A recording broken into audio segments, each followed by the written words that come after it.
जी नमस्ते, मैं हूँ राकेश और स्वागत है आप सभी का हमारे यूट्यूब चैनल एजुकेशन फायर पे। संस्कृत साहित्य का इतिहास, इसमें से एक टॉपिक है वैदिक वाङ्मय। इसके ऊपर अभी हम डिस्कशन कर रहे हैं, जिनमें से कि हम डिस्कशन कर रहे हैं वेद, उपनिषद, आरण्यक और ब्राह्मण। इन 4 ग्रंथों के ऊपर हम क्या कर रहे हैं, डिस्कशन कर रहे हैं डिटेल में। हम यह जानने का प्रयास कर रहे हैं या फिर हम यह देख रहे हैं कि किस प्रकार से प्रश्न एग्ज़ाम में पूछे जाते हैं। जो पेपर बनाने वाला होता है वो किस प्रकार का प्रश्न बनाता है इन चीज़ों में से। इन्हीं को लेकर के हम अभी क्वेश्चन को सॉल्व कर रहे हैं।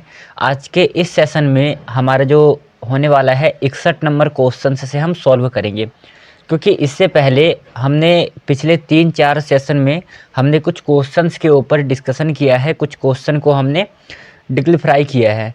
तो चलिए आज के इस सेशन में भी हम इसी प्रकार से कुछ क्वेश्चन को लेकर के डिस्कस करेंगे।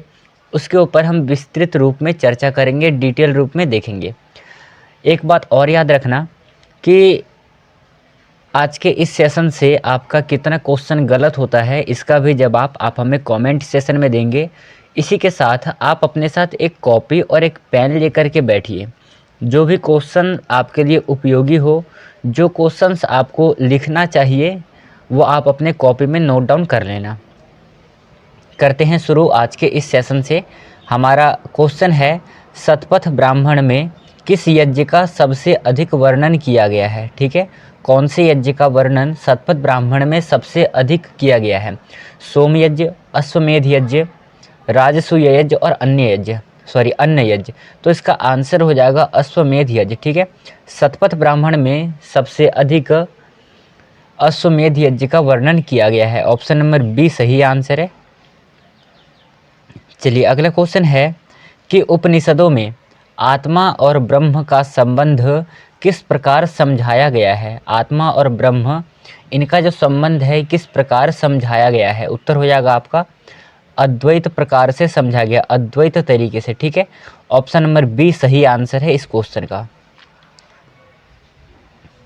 अगला क्वेश्चन है, पुरुष सूक्त का वर्णन किस वेद में है। A B C D 4 option है। इन चारों ही ऑप्शन में से पुरुष सूक्त का वर्णन हमें किस वेद में मिलता है। इसका उत्तर हो जाएगा ऋग्वेद और यजुर्वेद। दोनों ही वेदों में पुरुष सूक्त का वर्णन मिलता है। ऋग्वेद का जो 10वां मंडल है उसमें पुरुष सूक्त का वर्णन मिलता है, और यजुर्वेद का जो 31वां अध्याय है इसमें भी पुरुष सूक्त का वर्णन मिलता है। ठीक है, तो इसका आंसर हो जाएगा ए और बी, दोनों ही ऑप्शन सही है। पुरुष सूक्त का वर्णन ऋग्वेद में भी मिलता है और यजुर्वेद में भी मिलता है। ऑप्शन नंबर ए और बी यहाँ पर दोनों सही है। चलिए अगला क्वेश्चन है आपके लिए कि कौन से वेद में पंचभूत का वर्णन मिलता है। तो इसका उत्तर हो जाएगा अथर्ववेद। ऑप्शन नंबर सी सही आंसर है। अथर्ववेद में पंचभूत का वर्णन मिलता है। Option number C is the right answer है।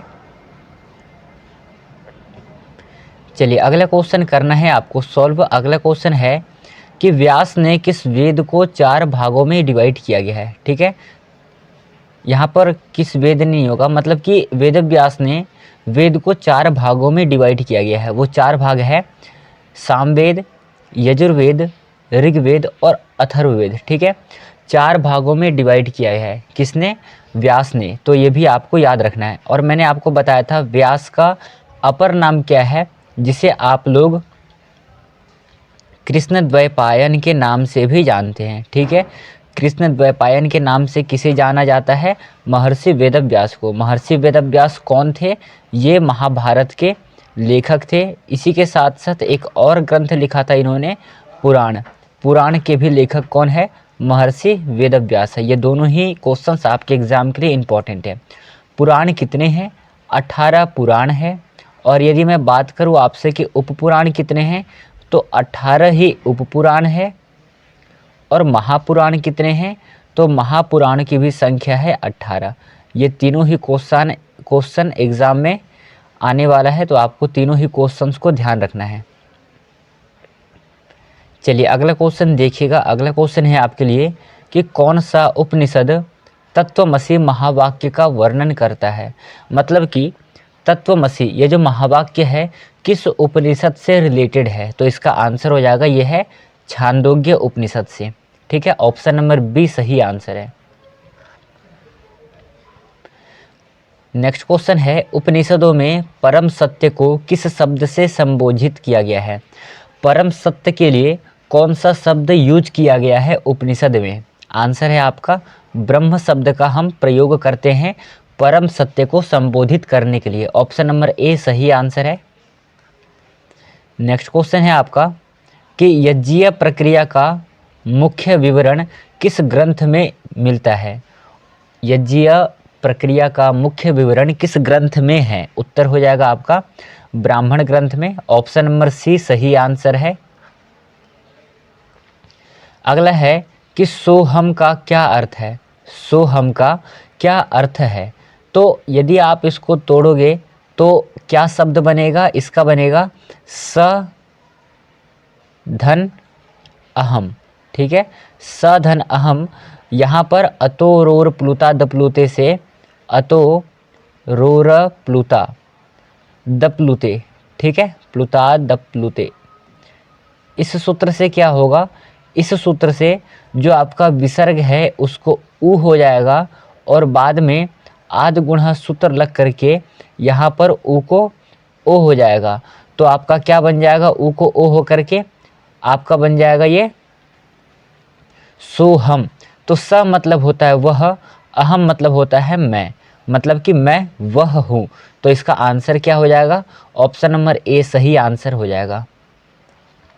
चलिए अगला क्वेश्चन देखना है। नेक्स्ट क्वेश्चन है आप सभी के लिए कि संस्कृत भाषा की उत्पत्ति किससे मानी जाती है? मोस्ट इम्पॉर्टेंट क्वेश्चन है, क्योंकि आप संस्कृत के एग्ज़ाम देने वाले हो तो आपको पता रहना चाहिए कि संस्कृत भाषा की उत्पत्ति किससे हुई है। आंसर है आपका वेदों से हुई है। और आपको पता है कि वेद 4 है और वेदों का विभाजन किसने किया था? महर्षि वेदव्यास ने किया था। ठीक है, कौन कौन से? ऋग्वेद, यजुर्वेद, सामवेद और अथर्ववेद, चारों ही आपको याद रखना है। अगला क्वेश्चन है कि संधि का क्या अर्थ है? संधि का क्या अर्थ है? दो शब्दों का मिलाना, वर्णों का मिलाना, वाक्य का निर्माण या फिर वचन का रूपांतरण। आंसर है इसका ऑप्शन नंबर बी वर्णों का मिलाना। ठीक है, यहाँ पर दो वर्ण मिल करके एक वर्ण बनते हैं, जैसे कि यहाँ पर अभी आपने देखा अ और अ, इनको मिला करके क्या बनता है? आ। तो दो वर्णों के मेल को हम क्या कहते हैं? संधि कहते हैं। ऑप्शन नंबर बी सही आंसर है। अगला क्वेश्चन है कि संस्कृत व्याकरण के पितामह कौन माने जाते हैं? बाणभट्ट, पतंजलि, कालिदास और पाणिनि। तो इसका आंसर है पाणिनि संस्कृत के पितामह माने जाते हैं। पाणिनि किस ग्रंथ के लेखक हैं? ये हो जाएंगे अष्टाध्यायी। प्लस में इन्होंने एक ग्रंथ और लिखा था जिसका नाम है जाम्बवती विजयम। ये बहुत ज़्यादा इम्पॉर्टेंट क्वेश्चन हो जाएगा आपके एग्ज़ाम के लिए, तो ये वाला आपको याद रखना है कि जाम्बवती विजय के लेखक कौन है? पाणिनि है। पतंजलि महाभाष्य के लेखक है। महाभाष्य में 84 आहनिक है, ये भी आपको याद रखना है। कालिदास ने 7 ग्रंथों की रचना की है, जिनमें से कि 3 नाटक है, 3 उनके लघुत्रयी में आते हैं और 2 सिंपल ग्रंथ है। इनका जो पहला ग्रंथ लिखा गया था वो लिखा गया था ऋतु संहार, और ऋतु संहार में 144 पद्य है, ये भी आपको याद रखना है। और ऋतु संहार में ही 6 ऋतुओं का वर्णन किया गया था। कितने ऋतुओं का वर्णन किया गया था? 6 ऋतुओं का वर्णन किया गया था। कालिदास के 3 नाटक कौन कौन से हैं? तो आपके 3 नाटक हो जाएंगे। पहला नाटक है अभिज्ञान शाकुंतलम, मालविकाग्निमित्रम और एक और है विक्रमोर्वशीयम। तो ये तीनों ही नाटक आपको याद रखना है। इन तीनों नाटक में से सबसे ज़्यादा प्रसिद्ध है वो है अभिज्ञान शाकुंतलम। ठीक है, अब रह आते हैं वाणभट्ट। वाणभट्ट ने कौन सा ग्रंथ लिखा था? सुकनासोपदेश, ये भी आपको याद रखना है। चलिए अगला क्वेश्चन देखिएगा। अगला क्वेश्चन आपके एग्जाम के लिए है कि संस्कृत के गण शब्द का क्या अर्थ है? गण शब्द का क्या अर्थ होता है? ठीक है, इसका आंसर हो जाएगा ऑप्शन नंबर ए। गण का अर्थ क्या होता है? गण का अर्थ होता है समूह। ऑप्शन नंबर ए सही आंसर है। अगला क्वेश्चन है कि कौन सा संस्कृत शब्द शब्द के अर्थ में प्रयोग होता है? तो शब्द के अर्थ में प्रयोग होने वाला शब्द कौन सा है? ध्वनि। ठीक है, ध्वनि किस में प्रयोग होता है? शब्दों में प्रयोग होता है। ऑप्शन नंबर बी सही आंसर है। अगला क्वेश्चन है कि प्रत्यय का क्या अर्थ है?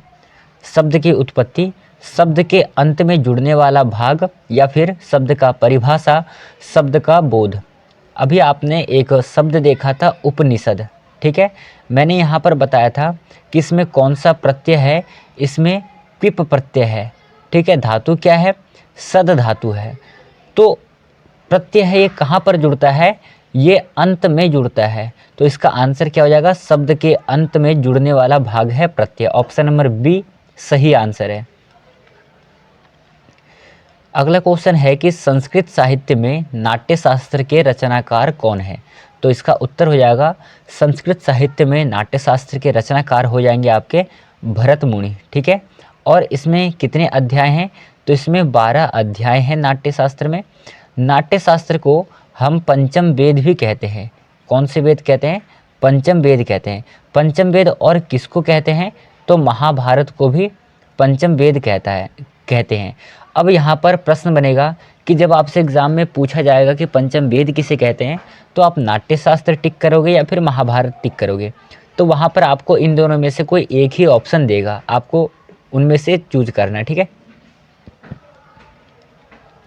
चलिए अगला क्वेश्चन है संस्कृत में समास का क्या अर्थ है? संस्कृत में समास शब्द का क्या अर्थ है? वाक्य का गठन, शब्दों का जोड़, शब्द का रूपांतरण और क्रिया का रूप। इसका आंसर हो जाएगा शब्दों का जोड़। समास हम क्या कहते हैं? दो शब्दों को हम एक में मिलाते हैं। ठीक है, जैसे हम क्या करते हैं? हम करते हैं राज्यः पुरुषः। ठीक है, दो शब्द है, राज्य एक अलग शब्द है, पुरुषः एक अलग शब्द है, पर जब हम इनको मिलाएंगे तो क्या बनेगा? राजपुरुषः। अब यहाँ पर हमने क्या किया? शब्दों को जोड़ दिया, हमने शब्दों को, दो शब्दों को एक बना दिया हमने। तो संस्कृत में समास का क्या तात्पर्य होता है? शब्दों का जोड़ होता है। चलिए अगला क्वेश्चन है कि संस्कृत का सबसे पुराना व्याकरण ग्रंथ कौन सा है? संस्कृत का सबसे पुराना व्याकरण ग्रंथ कौन सा है? आपने यदि इससे 4-5 पहले क्वेश्चन ध्यान से पढ़ा होगा तो वहाँ एक पितामह शब्द आया था। ठीक है, पितामह कौन थे व्याकरण के? पाणिनि जी। तो जब पाणिनि जी पितामह थे तो इन्होंने कौन से ग्रंथ की रचना की थी? इन्होंने अष्टाध्यायी नामक ग्रंथ की रचना की थी। ठीक है, और ये अष्टाध्यायी ग्रंथ किससे रिलेटेड है? ये व्याकरण से रिलेटेड है। तो सबसे प्राचीन जो व्याकरण ग्रंथ होगा कौन सा होगा? अष्टाध्यायी हो जाएगा। ऑप्शन नंबर बी सही आंसर है। अष्टाध्यायी जो है 8 अध्याय में विभाजित है और एक अध्याय में 4 पाद है, ये भी आपको याद रखना है, और लगभग 4000 के आसपास इसमें सूत्र हैं। चलिए अगला क्वेश्चन है आपके एग्जाम के लिए कि विभक्ति का प्रयोग किसके साथ होता है?